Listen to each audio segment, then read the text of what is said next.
Of the town of Maple Grove who are connected to the municipal water supplier billed a fixed amount yearly plus a charge for each cubic feet of water used. A household using 1,000 cubic feet was billed $90, while one using 1,600 cubic feet was billed $105. Question A, what is the charge per cubic feet? Well, let's see. 1,000 cubic feet is $90 and 1,600 cubic feet is 105. So this household used 600 more cubic feet of water, right? So 600 more cubic feet of water led to how much more money? Difference between 90 and 105, what's that? $15 more charge. Okay. So how do you go about using this fact? How do you go about answering this question? What's the charge per cubic feet? Any suggestions? Okay, let's try that. If you divide 600 by 15, this is going to give you 40. But what does this mean? See, the unit on the top is cubic feet and the bottom is dollars. So it's still cubic feet per dollar, which means what? Can you explain what this number means? 40 is what? You get 40 cubic feet of water per every dollar you spend. That's what it means. Isn't that right? Yeah. Is that what the question is asking? What is the charge per cubic? It's the money per cubic feet, right? So you want to know, well, $1 buys 40 cubic feet. So how much money is charged if you just buy 1 cubic feet? What's the answer? One what? $1 divided by 40, isn't that right? 1 divided by 40? Makes sense? Okay. So you have, since it's $1 to buy 40 cubic feet of water, that would lead to 1 over $40 to buy 1 cubic feet. Now, notice that when I do these things, I'm writing the units and keeping the units there, right? The dollar is on top, cubic feet is on the bottom. So dollar is on top, cubic feet is on the bottom. And that's a good way to do it because immediately you see that, 1 over 40 is 0.025. So you see that you're going to be charged $0.025, or another way to say it would be 2.5 cents per cubic feet of water. That's what's going to happen. Okay? Every cubic feet of water, you're going to be charged 2.5 cents. Okay? So that's the answer for part A. However, I think most of you are going to be a bit overwhelmed to do this calculation. So let me try to give you a different perspective of solving this. The second perspective of solving this is to see that the billing structure is like you have a fixed cost. So even if you use zero amount of water, you're still being paid. You still have to pay some kind of a fixed cost. Okay. But then as you use more water, let's see, 1 cubic feet, 2 cubic feet, 3 cubic feet, as you use more water, then the billing would increase, right? Now, what kind of graph would you get? You already see it. The graph would be a straight line, right? It's a straight line. And straight lines, we know very well. We've spent like a week on learning the graph of the straight lines, right? What's the formula for straight lines? Y equals to mx plus b. That's what we learned, okay? And we even learned what the formula for m is, right? The slope m is obtained by doing what? M is change of y over change of x. Okay?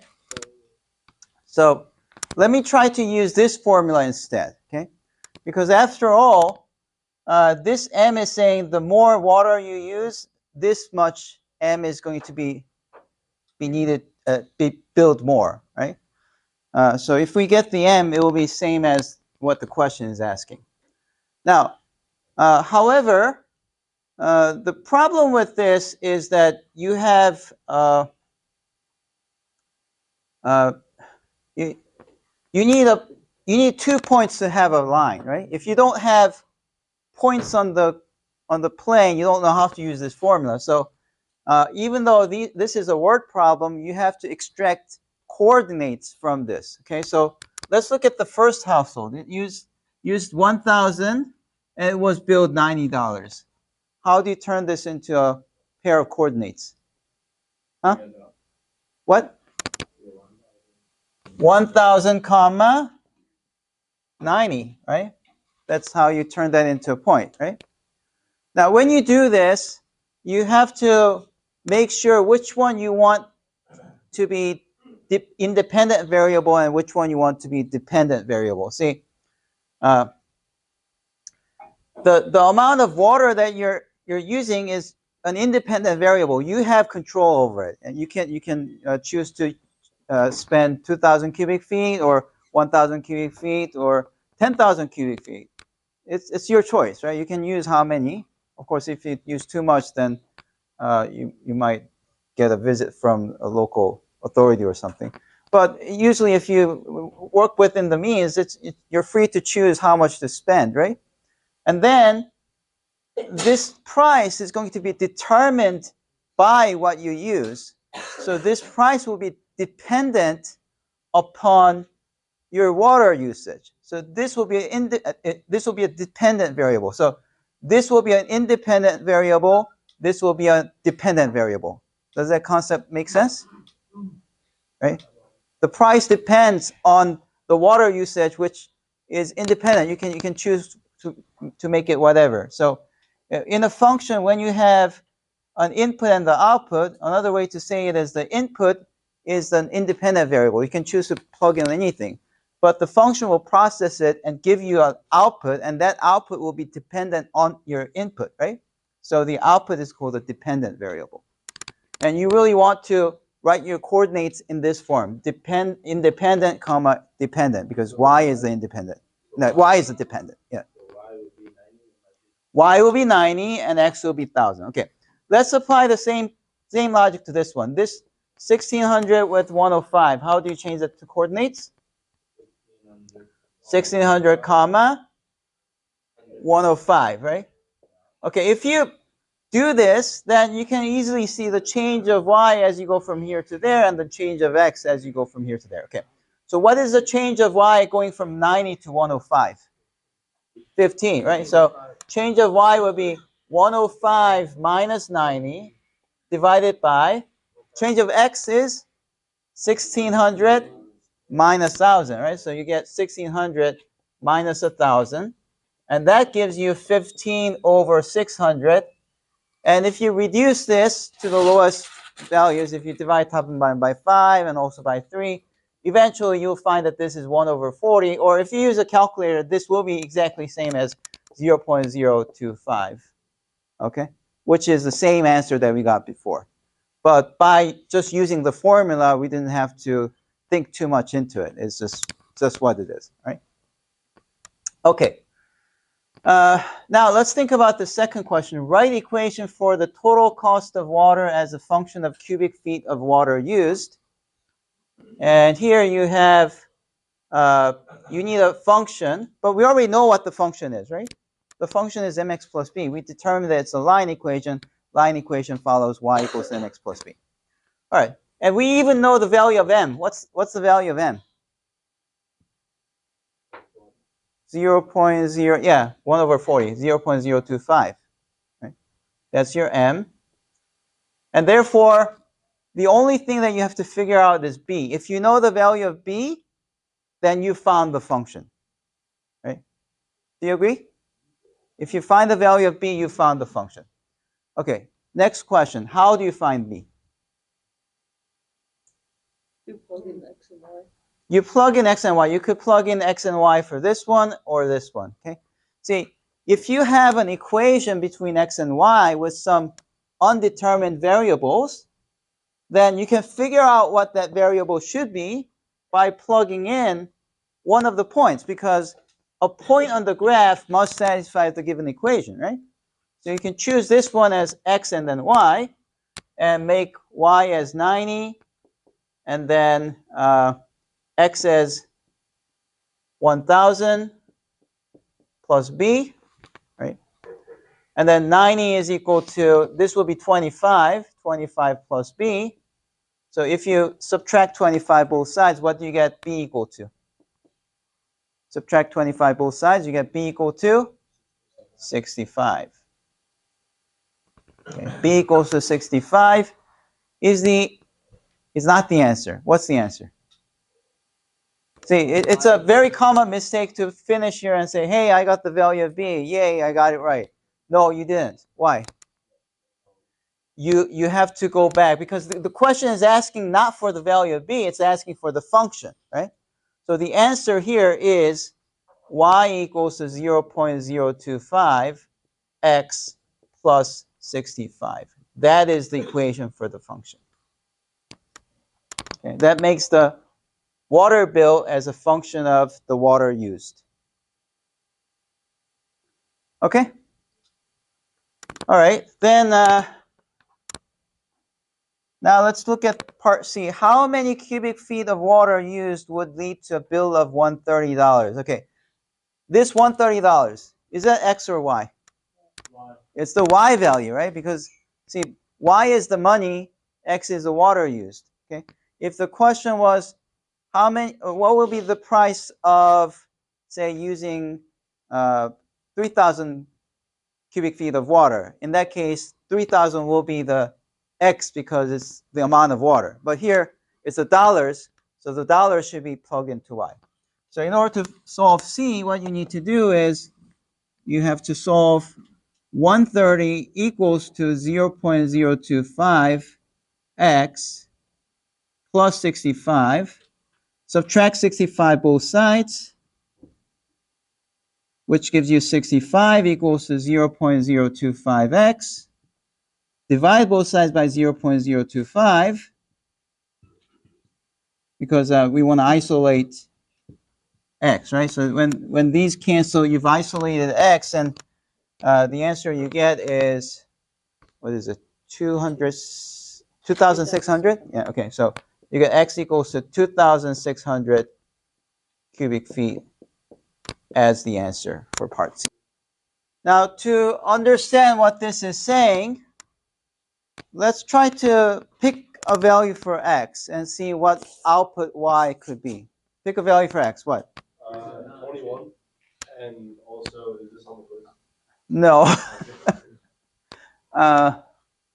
21, no, that's a bad idea, because if you plug in 21, then you get Y squared equals to negative 18, and that doesn't have any value, right? So it means that 21 will be the outside the domain of the function if this was really a function, okay? Yeah. Give me another number.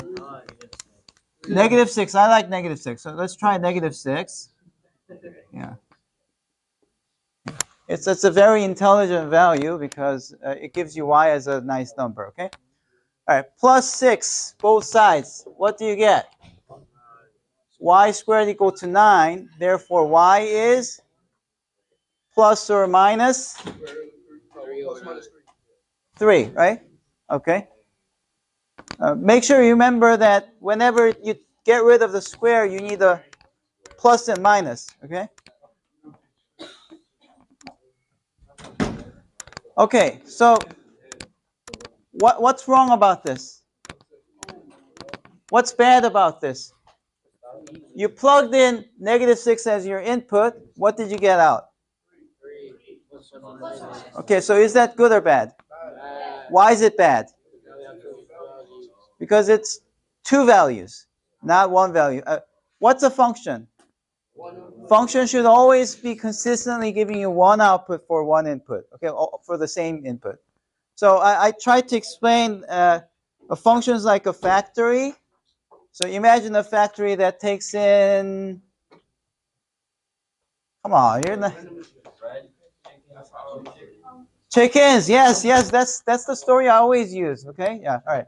So a factory that takes in chickens and it produces chicken nuggets, right? Well, if it always produces chicken nuggets, that's a function. But if one day you feed in chicken and out comes not chicken nuggets but French fries, that's bad, right? That's not a function because it's not being consistent. You should always have the same output for the same input. You get that? Okay.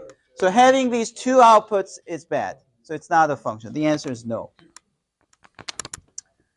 Now, however, such an approach might not feel like too systematic, and it makes you a bit nervous if things are not systematic. So let me give you a different approach to this one. Let me give you a second approach. The second approach does this. Try to solve this for x by moving the y squared to the other side so it becomes minus y squared. Now the question is, can you sketch this? Can you sketch the graph of this? No? Okay. Yeah. You can? Yeah. All right, maybe you can. Okay, I think most people wouldn't be able to do it. Yeah. Isn't x equals y squared the upside down parabola? Yeah, that's the idea. So no, not upside down. See, No, x equals negative y squared. no. See, if you switch x and y, what do you get? You get y equals to negative x squared plus 3. Okay, this one's upside down parabola, right? What's the picture for this one? See, minus x squared is like that, okay? What does the plus 3 do? Moves it up by 3, right? So you end up with this, okay? But then this one would be taking this and switching x and y. So what kind of graph is this one? It's a reflection over, no, it's a reflection. It's a reflection over x equals to y, the diagonal line. It's a reflection over this. So do you remember this kind of problem? A few weeks ago, I was like laughing at all of you because you couldn't really do this reflection of this graph over the diagonal. Only a few people are able to do it. Yeah. Can you do it now? Okay. If you reflect this graph over here, what kind of graph would you get? It will be a parabola that opens which direction?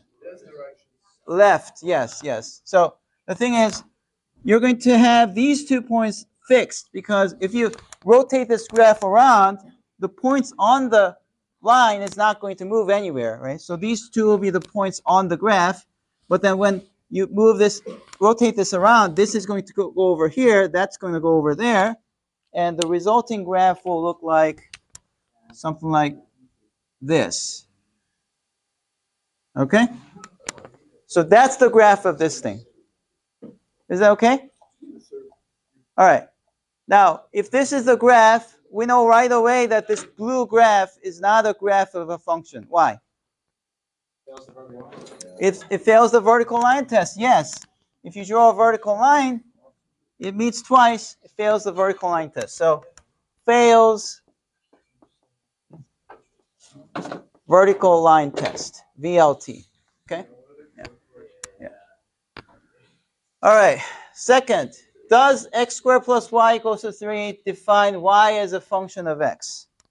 Now this one we've already done. We already talked about how to graph this, right? If you move the x squared to the other side, y equals to negative x squared plus 3, which is this graph that we just drew. Okay, the graph is this one. Now, does this one pass the vertical line test? Yes, any vertical line you draw will meet at most once. Okay, yeah. So it passes. So the answer is yes. Okay, so The answer to the first one is no, fails the vertical line test. Yes, it passes the vertical line test. Okay. Now this part C, what's the graph of x squared plus y squared equals to 3? What's the graph of this? You know? Anyone? We've done this graph. Let's see if you can do this graph. Let's do something simpler. I want you to try drawing the graph of x squared plus y squared equal to 1. Okay, give me values. 2 values that would satisfy this. Which ones? Huh? No, 3 squared. 1. No, 1 squared plus 1 squared is 2. 0 and 1. What's 0 comma 1? It's right here, right? Okay. Another one. 1 comma 0, yes. That's 1 comma 0. Another one. No, 1, 1 doesn't work. Huh? Negative 1 comma 0, which is right here. Okay. 0 comma negative 1, yes. Okay, guess what the graph of this is now? It'll be a circle going through all of these. What's the radius? Radius of 1. It's a unit circle, okay? X squared plus y squared equal to 1 gives you a unit circle. Okay, so knowing that, guess what the graph of this would be? It will be a circle, right? Of radius, no, radius square root of 3, okay? Yeah. All right. So that's the graph. Okay, function or not? Which one? Why not? Fails the vertical line test. So fails vertical line test. So yeah, it also fails the horizontal line test too, but that's not what we're trying to say. Okay. All right, good. So let's think about this first question. F circle F of 1. What is this circle? What's the meaning of that? That's F of 1, okay? Which means F circle F of 1 really means F with a parenthesis and then F of 1 is inside, okay? It's called function composition. All you have to remember is that if you see a circle, replace the circle by parenthesis surrounding the thing inside. That's all you have to remember, okay? That's what it means. It's called a function composition.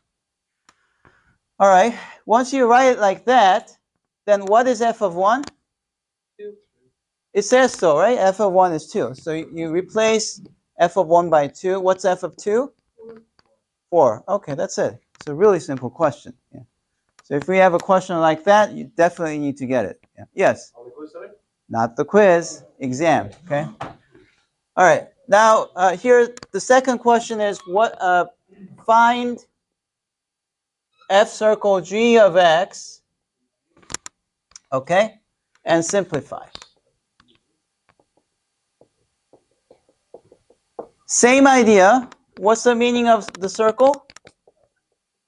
Replace the circle by parenthesis, okay, and then Gx goes in. Okay. Gx is same as x over x minus 2.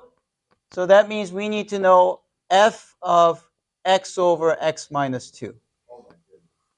Yeah, oh my goodness. Yeah, it's definitely something that's challenging. So to help you out with this,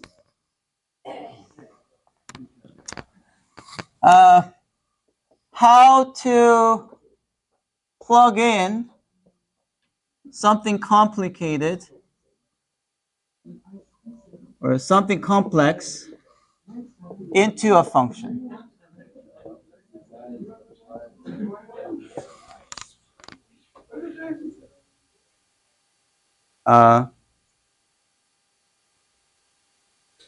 You know, I'm staring at you. Yeah. Okay, I'm staring at you. Did you know this? Yes, sir. Okay. All right. Yeah. All right. So how to plug in something complex into a function? So there are 2 steps that you want to follow. Step 1, replace x by empty blank parenthesis. Okay. Step 2, write the complex thing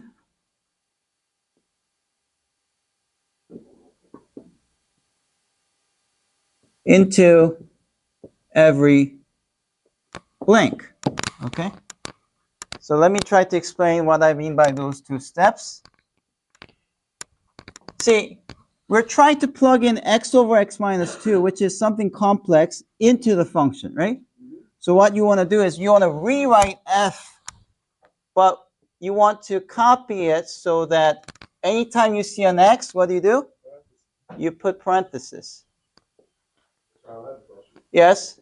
Would you be able to just solve for x and f of x and then set whatever that is equal to? You don't have to follow this rule. You can just plug this in. If you know what you're doing, you can just do it right away. No, I mean like it says 2x minus 1 over x minus 3. Yeah. Can you solve for x? How? What do you mean solve for x? What equation do you have to solve? I guess you're right. There's no equation to solve. This is a function definition, right? Yeah, it'll be strange to do that. Okay. Yeah. All right. So that's step one. You got that? What did I do?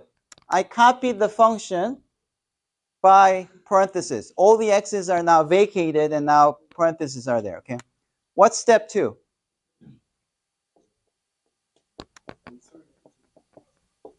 Every parenthesis should now be populated by what? I want this. So what should I plug in? X over x minus 2. Yes? Yeah.